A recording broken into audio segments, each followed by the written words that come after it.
Bonjour, c'est Nicolas du site utilisersonmac.com. Je vous souhaite la bienvenue dans cette vidéo spéciale puisque c'est une vidéo de Noël. Bon, c'est Noël, je vous souhaite d'ailleurs un joyeux Noël. Beaucoup d'entre vous prévoyaient d'offrir un Mac ou beaucoup d'entre vous pensent qu'ils allaient recevoir un Mac à Noël. Donc je me dis que ce serait peut-être une bonne idée de vous refaire une vidéo pour synthétiser les points importants à faire, ou du moins les vidéos de mon site qui abordent les points importants à faire lorsque vous avez un nouveau Mac. Alors déjà deux choses, si vous avez un Mac à Noël, soit c'est votre premier Mac, soit ce n'est pas votre premier Mac. Donc très rapidement, si ce n'est pas votre premier Mac, je vous rappelle que j'ai réalisé une vidéo sur le transfert de données d'un ancien Mac vers un nouveau Mac. Alors cette vidéo est gratuite, mais elle n'est pas publique, elle est privée. Je l'offre à toute personne qui s'abonne à ma newsletter. L'inscription à la newsletter est gratuite, donc n'hésitez pas à vous inscrire si vous ne l'êtes pas déjà. Si vous êtes inscrit depuis quelques temps à la newsletter, juste au cas où vous n'auriez plus l'email où je donnais ce lien, je vous ai renvoyé en même temps que le lien de la vidéo que vous regardez en ce moment, justement le lien vers cette fameuse vidéo pour passer d'un ancien Mac vers un nouveau Mac.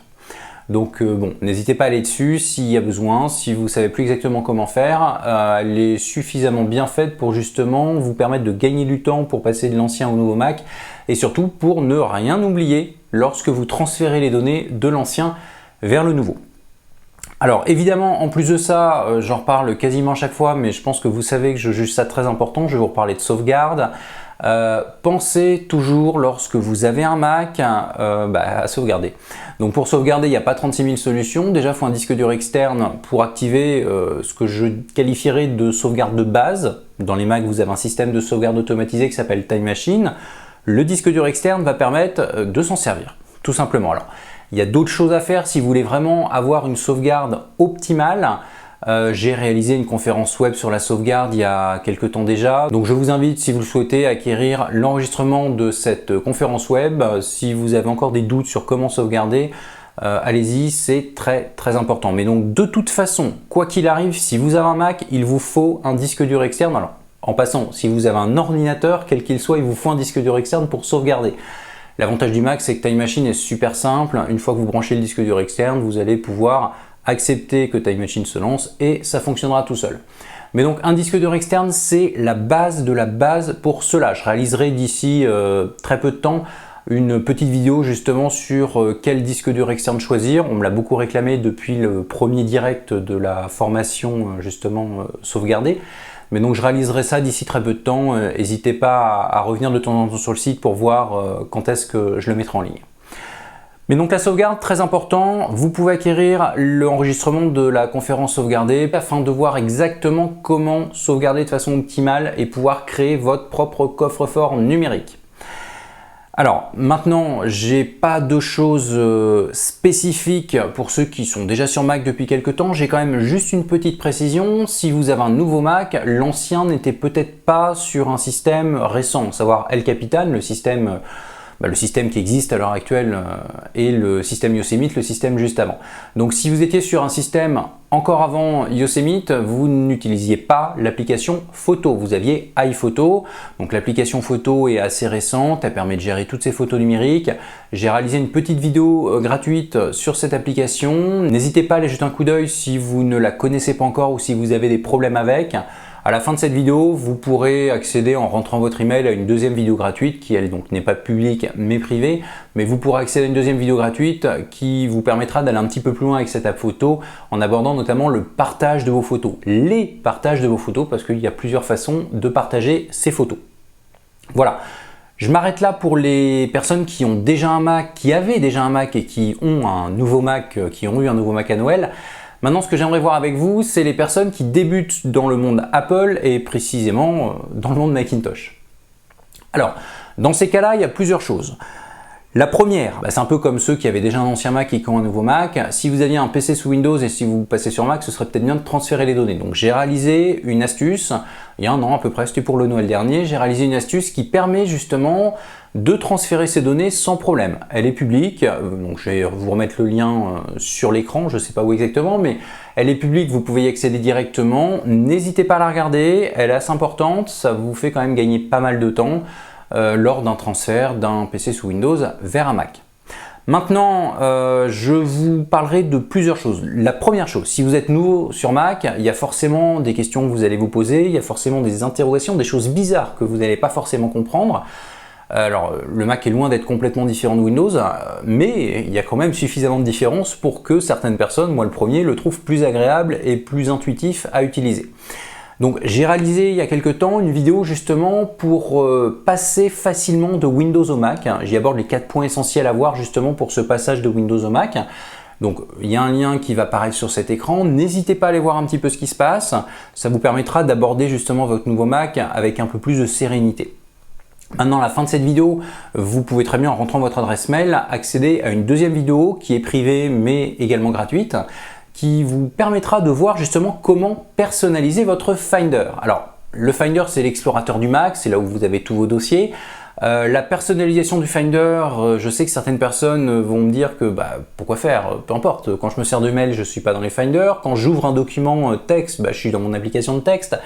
Oui, c'est vrai, sauf que le Finder, vous y allez très souvent et la personnalisation du Finder va vous permettre de gagner du temps. Alors je ne vous propose pas autre chose que de gagner du temps, mais gagner du temps sur un ordinateur, c'est important, surtout quand on est dans le Finder, justement, c'est pas pour se servir réellement de ce qu'on souhaite, c'est plutôt pour retrouver ce dont on va se servir. Donc, pensez à cela, la personnalisation du Finder est importante. À la fin de la première vidéo sur le passage de Windows au Mac, vous rentrez votre adresse email et vous aurez accès à une deuxième vidéo. Maintenant, si vous souhaitez aller beaucoup plus loin, comprendre exactement comment se passe un bon switch, le switch c'est le passage de Windows au Mac, mais comment se passe un bon switch, comment réaliser son switch, j'ai réalisé une formation complète de Windows au Mac s'adapter rapidement. Vous aurez accès sous la vidéo de personnalisation du Finder à un plan de cette formation et éventuellement si vous souhaitez y faire partie, vous aurez un petit bouton pour y aller. Si vous ne voulez pas aller sur la vidéo que je propose sur la personnalisation Finder, vous pouvez accéder au plan directement sur la formation complète de Windows au Mac s'adapter rapidement. Mais donc, dans tous les cas, si vous êtes nouveau sur Mac, ne paniquez pas, c'est normal qu'il y ait des choses différentes. On est toujours habitué à un outil qu'on a utilisé pendant de nombreuses années et même si les nouveautés que vous avez sur votre ordinateur seront plus simples que ce qu'il y avait sur l'ancien ordinateur, vous trouverez forcément plus compliqué ce que vous aurez sous les yeux. Et c'est normal, quand on est habitué, on est habitué. Ceci dit, ça se fait très facilement. N'hésitez pas soit à accéder au programme complet de Windows au Mac s'adapter rapidement, soit à accéder aux vidéos gratuites que j'ai proposées. Dans tous les cas, une fois que c'est fait, je vais vous reparler de la sauvegarde. En gros, je vais vous redire la même chose que précédemment. La sauvegarde, c'est important. J'espère que sur votre PC sous Windows, vous aviez un disque dur pour sauvegarder. Alors, il n'y a pas Time Machine, c'est un peu plus compliqué de sauvegarder sur Windows, mais ça n'empêche qu'il faut sauvegarder. Ça, il n'y a pas de doute là-dessus. Donc, j'espère que vous aviez un disque dur externe.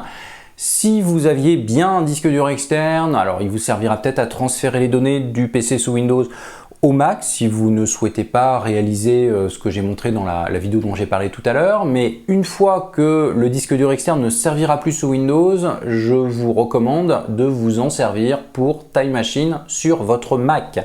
Alors Time Machine a besoin que ce disque dur soit au format Mac. Qu'est-ce que ça veut dire le format Mac ? Je ne vais pas vous l'expliquer là, je vais juste vous renvoyer vers la toute première astuce de mon site qui expliquait pourquoi certains disques durs ne marchent pas sur Mac. Et surtout qui expliquait qu'un disque dur qui ne marche pas sur Mac, c'est pas qu'il ne marche pas, c'est juste qu'il n'est pas dans le bon format. Un disque dur a besoin d'un sommaire en fait pour fonctionner. Un sommaire, ça se change, ce n'est pas un problème. Et d'ailleurs en passant, lorsque vous allez dans un magasin et que vous voyez un disque dur pour Windows, un disque dur pour Mac, ça s'appelle du marketing. Un disque dur, c'est un disque dur. Après, il y a des disques durs réseau, des disques durs qui se branchent en USB, des disques durs multimédia. Mais le fait de savoir que c'est pour Mac, pour Windows, c'est entièrement du marketing, que ce soit bien clair. Mais j'en parlerai dans la prochaine vidéo que je réaliserai justement sur bien choisir bien acheter son disque dur externe. Bon, dans tous les cas, la sauvegarde, c'est important, donc réalisez-la avec un disque dur externe, que ce soit un bon disque dur, un mauvais disque, peu importe, le meilleur disque dur externe pour sauvegarder, c'est celui que vous avez et qui est déjà activé et qui sauvegarde déjà, que ce soit bien clair. Maintenant, évidemment, vous avez plein d'astuces gratuites sur mon site qui vous permettront de savoir comment retrouver les touches de votre clavier qui vous permettront de comprendre pourquoi clic droit n'est pas activé par défaut sur Mac, mais il y en a un malgré tout. Bon, tout ça, je vous laisserai le découvrir. Il y a un petit bouton recherche, un petit bouton rechercher sur mon site. Donc n'hésitez pas à aller dedans et à rechercher par vous-même toutes les vidéos dont vous auriez besoin. Par contre, une petite précision, je vais quand même vous donner encore un lien. C'est un lien vers ma première vidéo FAQ. Donc la première foire aux questions que j'ai réalisée il y a pas mal de temps. Alors il y a j'ai traité une dizaine de questions dedans, la vidéo est assez longue. Par contre il y a un sommaire dès le début. Si je vous envoie vers cette vidéo, c'est pour répondre à deux questions assez courantes quand on vient du monde Windows notamment. Est-ce que je dois mettre un antivirus sur Mac? Et est-ce que je dois mettre des petites applications, des petits logiciels qui vont permettre d'accélérer mon Mac? Donc ça c'est un classique sous Windows, l'antivirus c'est obligatoire sous Windows. Les utilitaires pour optimiser, pour accélérer Windows, c'est très courant. Est-ce que sur Mac ça sert à quelque chose? Je ne vais pas vous le dire là, vous avez justement le lien vers la FAQ ici, vous allez faire un petit tour dedans, vous attendez quelques secondes pour avoir le sommaire et vous cliquez sur soit l'antivirus, soit l'optimisation du Mac, donc c'est vers la fin en fait de la vidéo, mais bon, avec le sommaire vous y accéderez très rapidement. Donc n'hésitez pas à aller dessus, j'en ai un petit peu marre d'avoir des personnes qui me disent qu'elles ont installé le logiciel MacKeeper pour aller plus vite et que du coup elles ont plein de problèmes. Car oui, en fait, j'ai un peu spoilé ma FAQ. En gros, vous avez une chose à ne jamais installer sur votre Mac, ça s'appelle MacKeeper, c'est une arnaque sans nom. Mais bref, j'en parle plus, vous allez voir ça dans la FAQ numéro 1 et vous pourrez vous-même vous faire une idée par rapport à ce que je vous dis sur l'intérêt d'un antivirus et l'intérêt des utilitaires pour accélérer votre Mac. Bah écoutez, j'ai fait le tour, je vais m'arrêter là. Alors s'il y a des questions complémentaires, n'hésitez pas à mettre un petit commentaire juste en dessous de cette vidéo, j'y répondrai volontiers. Et puis si vous avez, encore une fois, là je parle à la fois pour les switchers et ceux qui sont déjà habitués au monde Apple mais qui ont quand même un nouveau Mac, si vous recherchez une chose sur mon site, n'hésitez pas à aller sur le bouton rechercher, vous pourrez, il y a quand même pas mal de vidéos, donc vous pourrez certainement trouver une bonne partie des réponses aux questions que vous vous posez. Voilà, bah écoutez, encore une fois je vous souhaite un joyeux Noël, je vais vous laisser et je vous dis à bientôt pour une prochaine vidéo.